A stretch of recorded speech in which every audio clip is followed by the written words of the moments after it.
In this section, we'll show how to paint your Pal Tiya Premium Gingerbread House to look real. To begin, we'll cover the tiles with a simple clay, like Play-Doh or plasticine. Take a lot of care to only cover the tile and not the premium surrounding it. When done, brush these firmly to make sure the clay doesn't come off. Next, wet the sculpture down so the first coat of cinnamon brown paint floats on the surface like watercolor paints. Push it into all the details and then tap it off. This removes the drizzles and pooling so the coat is uniform and thin. Don't rub. Pouncing off with a brush will give a certain stippled patterning necessary for a gingerbread look. This is important. You want the actual sculpture's surface, called the ground, showing through all the layers of paint, even to the last one. Next up is a thin, translucent layer of pure white.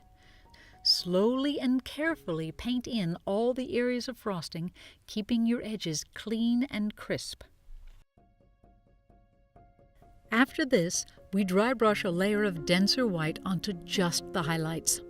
The ground should still be visible through most of this layer too.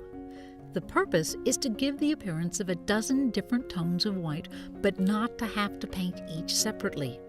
Pure white only shows up if it's directly on top of a slightly darker tone. If it's all pure white, the surface will lack character and look flat. In fact, it will look like plastic. We want lots of tones of white. There is one last pass of dense pure white added to just the highest details only. This highlight will sparkle brightly against the other paler tones. Fully dry this layer. To paint the foliage, we will wet the surface first so the paint flows into the details. Apply a watered-down wash of green. But it's important to shift the green between yellowish and bluish colors. This gives a lot of variety and keeps the area from being monotonous. While it's still wet, we'll dab in a darker forest green here and there for a more wintry color. Dry the foliage and the whole house thoroughly to lock down the color. Our next layer is an aging wash and must be put on as a very wet layer. The color is a dark coffee brownish black. Push this into every detail, in the windows, the shadows within the plants, and under the eaves. While it is still wet, use a terry towel to pounce off the paint from the highlights.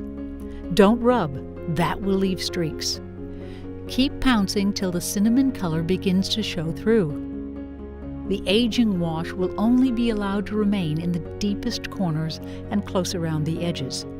Dry this thoroughly and don't allow drizzles to form anywhere. As you can see, our frosting needs a final pass of sparkling white. Dry brush only the highest parts, perhaps the top 10% of the edges. At this point, you can really see all the subtle variations we've built into the quality of the whites. They're not boring or plastic-like at all. They have real depth. Add the sparkling white to the foliage too. Here, we don't want subtle variation. Instead, we want a crisp edge between the green and the snow on it. The juxtaposition between the green and white will make the green naturally look darker. Paint in the final trim details with pure white. By painting the lower edge of the longer lines, they will appear more three-dimensional. This is because light would naturally fall on the lower surface, while the upper surface would be shadowed.